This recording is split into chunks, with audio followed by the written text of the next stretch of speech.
इस क्वेश्चन में अगर हम बात करें तो यहाँ पर भी आप कोड बना लीजिए, greater than, less than, greater than equal to, less than equal to और इक्वल टू। ये आपके पास हैश है, कॉपीराइट है, ये है और परसेंटेज है, बस। ठीक है। सो इसमें अगर हम देखें, आपको बताना क्या है कि in which of the following expression will the expression this as well as this is definitely true.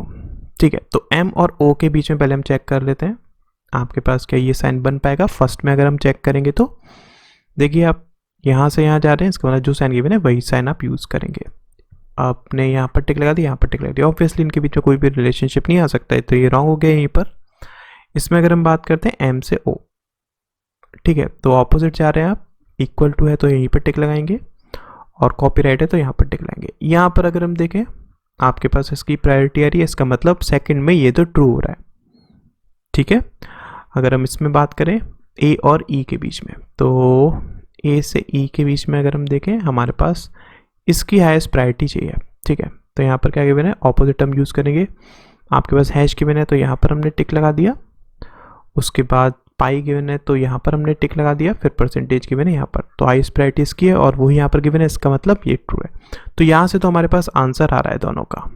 ठीक है, थर्ड की अगर हम बात करते हैं तो एम से ओ पहले हम चेक कर लेते हैं। आपके पास देखो इसकी हाईएस्ट प्रायोरिटी चाहिए और यहाँ से अगर हम देखें तो हमारे पास हाईएस्ट प्रायोरिटी क्या, कॉपीराइट की आएगी, इसका मतलब ये यहीं पर रॉन्ग हो गया।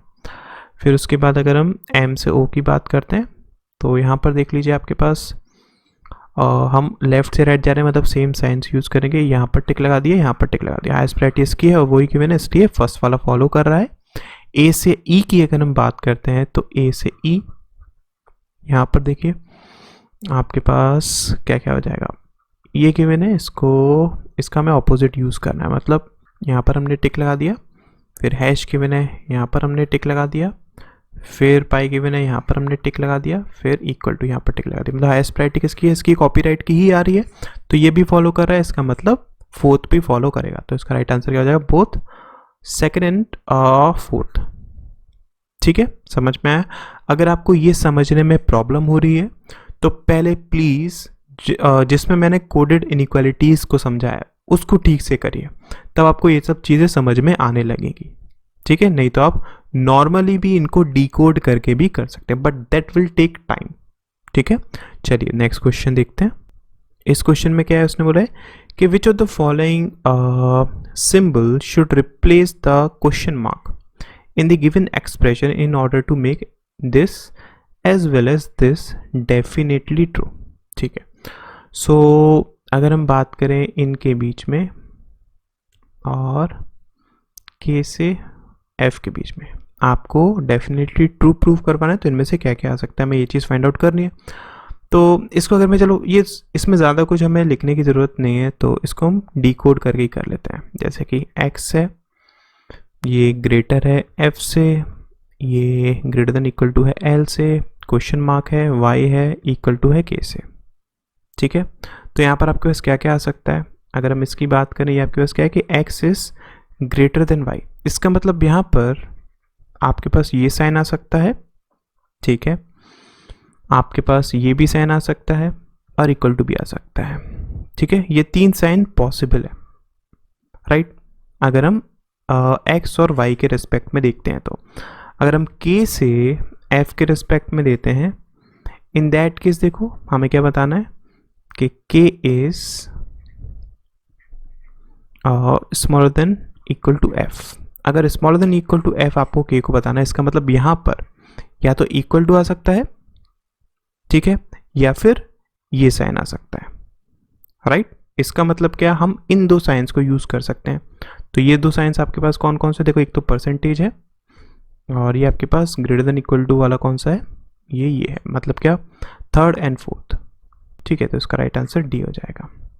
फाइन, नेक्स्ट क्वेश्चन देखते हैं। देखिए इस क्वेश्चन में क्या है, उसने बोला है कि which part of the column 1 match correctly with that in column 2। ठीक है, such that the part in column 2 forms the conclusion of the statement given in column 1। ठीक है, कॉलम 1 में आपके पास स्टेटमेंट्स दिए हुए हैं, यहाँ पर आपके पास क्या है, कंक्लूजन्स हैं। ठीक है, हमें बताना है कि कौन सा किसको मैच करेगा। फाइन, तो इसको हम कैसे कर सकते हैं, अगेन आप चाहें तो डिकोड करके भी इनको कर सकते हैं, राइट। अदरवाइज आप जिस तरीके से हम शॉर्टकट से करते हैं वैसे भी कर सकते हैं। कैसे? Greater than equal to, less than equal to. ठीक है, मैं आपको दोनों तरीके से करके बताऊंगा यहाँ पर।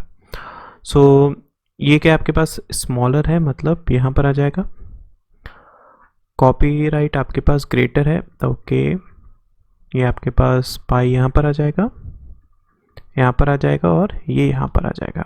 ठीक है, सो फर्स्ट देखते हैं। अगर मैं कंक्लूजन की बात करूँ तो देखो R और U के बीच में क्या आ रहा है, ये आ रहा है, फाइन।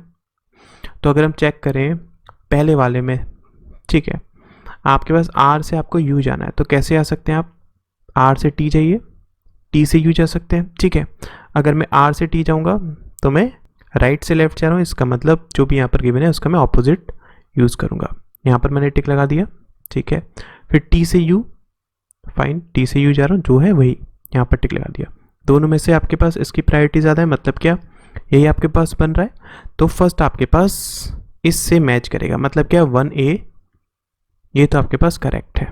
ठीक है, सेकंड की अगर मैं बात करता हूँ, U और V के बीच में आपको रिलेशनशिप निकालना है, तो U से V आप कैसे आ सकते हैं? देखिए यहाँ पर अगर मैं बात करूँ U से T, ठीक है, T से R, R से S और S से V में जा सकता हूँ, राइट। तो इसको देख लेते हैं एक बार।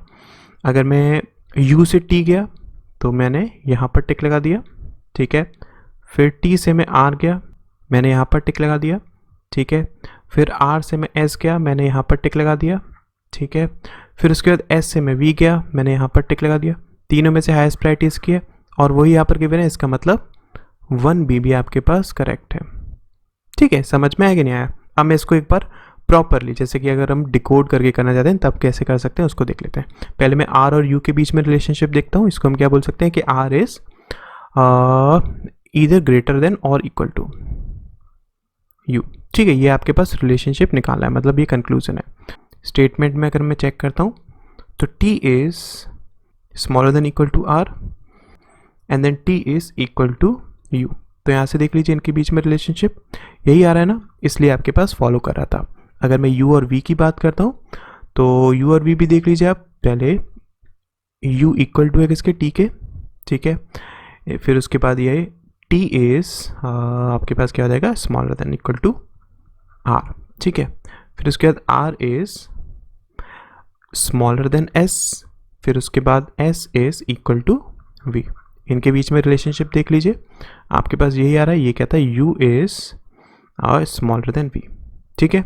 इसीलिए आप चाहे तो ये शॉर्टकट यूज़ कर सकते हैं, अदरवाइज डीकोड करके भी कर सकते हैं इसको, फाइन। इसका मतलब क्या, ये दो तो हमें मिल गए।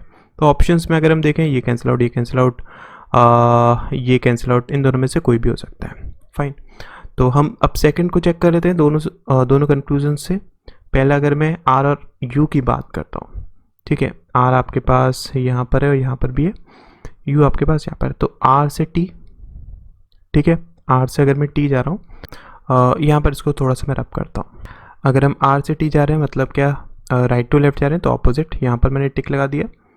फिर उसके बाद T से U, ये आपके पास यहाँ पर टिक लगा दिया। तो दोनों में से अगर हम देखेंगे ये हमारे पास आएगा और वही गिवन है, तो ये आपके पास करेक्ट हो गया, ठीक है।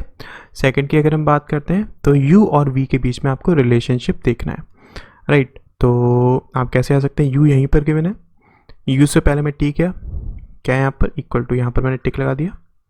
फिर उसके बाद T से हम R गए, ठीक है, ये आपके पास यहाँ पर टिक लगा दिया, फाइन। फिर उसके बाद R से हम S गए, मतलब ये, तो यहाँ से तो आपके पास इनके बीच में कोई रिलेशनशिप नहीं आएगा, इसका मतलब आपके पास सिर्फ 2A ये और जॉइन हो जाएगा। तो इसका राइट आंसर D हो जाएगा, ठीक है। समझ में आया ना, बस आपको कंक्लूजन और स्टेटमेंट को ज्वाइन करना है, फाइन। नेक्स्ट क्वेश्चन देख लेते हैं, देखिए, ओके। इस क्वेश्चन में भी अगर हम बात करें, हमने कोड बना लिया यहाँ पर। अब देख लीजिए, अगर मैं सबसे पहले इसकी बात करूँ M और P, तो M और P इसमें चेक कर लीजिए, आपके पास M यहाँ पर है, P यहाँ पर है। तो M से पहले मैं T किया, राइट टू लेफ्ट जा रहा हूँ, मतलब जो भी साइन गिवन है उसका ऑपोजिट साइन यहाँ पर टिक लगा दिया। फिर T से Q यहाँ पर टिक लगा दिया, फिर Q से P यहाँ पर टिक लगा दिया। तो ये आपके पास हाईएस्ट प्रायोरिटी दिखा रहा है और वही गिवन है, इसका मतलब ये ट्रू हो जाएगा, ठीक है। उसके बाद अगर मैं T और S की बात करता हूँ तो टी से एस आप कैसे जा सकते हैं, टी से पी जाइए आप। अगर टी से पी जाएंगे तो सबसे पहले आपके पास ये, फिर ये साइन, फिर पी से एस अगर हम बात करें तो आपके पास यहाँ पर इनके बीच में कोई भी रिलेशनशिप नहीं आ सकता। इसका मतलब क्या, ये फॉलो नहीं करेगा। तो अभी तक अगर हम देखें 1A, ठीक है, ये आपके पास करेक्ट मैच है, फाइन। अब अगर मैं सेकंड की बात करता हूँ तो इसमें देख लीजिए आपके पास M और P। अब यहाँ सेकंड में तो M और P आपके पास है ही नहीं, इसलिए ये तो मैच करेगा ही नहीं, ठीक है। अगर मैं T और S की बात करता हूँ, T यहाँ पर है, S यहाँ पर है, तो देखो T से X के आपके पास इसका ऑपोजिट यहाँ पर टिक लगा दिया, फिर X से S का हम यहाँ पर टिक लगा दिया। इनके बीच में भी कोई रिलेशनशिप नहीं आएगा। इसका मतलब इसका राइट आंसर क्या हो जाएगा, ए इसका राइट आंसर हो जाएगा, ठीक है। आई होप आपको क्वेश्चन क्लियर हो गया होगा।